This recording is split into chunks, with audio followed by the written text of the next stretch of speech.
मारवाड़ी महाविद्यालय में किया गया पौधारोपण। विश्व पर्यावरण दिवस के अवसर पर पौधारोपण कार्यक्रम हुआ आयोजित।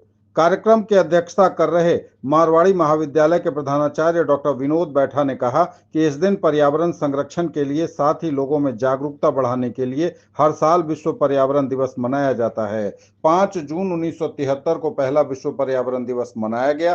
तभी से यह समुद्री प्रदूषण, अधिक जनसंख्या, ग्लोबल वार्मिंग, टिकाऊ विकास और वन्य जीव अपराध जैसे पर्यावरणीय मुद्दों पर जागरूकता बढ़ाने का एक मंच रहा है। महाविद्यालय के बरसर डॉक्टर अवधेश प्रसाद यादव ने कहा कि पर्यावरण संरक्षण ही हमारी जिम्मेदारी है। कार्यक्रम में मुख्य अतिथि वार्ड नंबर 17 के पार्षद विकास कुमार, विशिष्ट अतिथि लक्ष्मण बैठा, शिक्षक सेवक मध्य विद्यालय सुनकी, विशिष्ट अतिथि आशा कुमारी, उप परीक्षा नियंत्रक डॉक्टर संजय दास, डॉक्टर अनिल बिहारी वर्मा, प्रधान लिपिक विजय कुमार, सौरभ कुमार, राम पुकार, विक्रम, प्रमोद मल्लिक सहित महाविद्यालय के एनएसएस इकाई के स्वयंसेवक उपस्थित थे।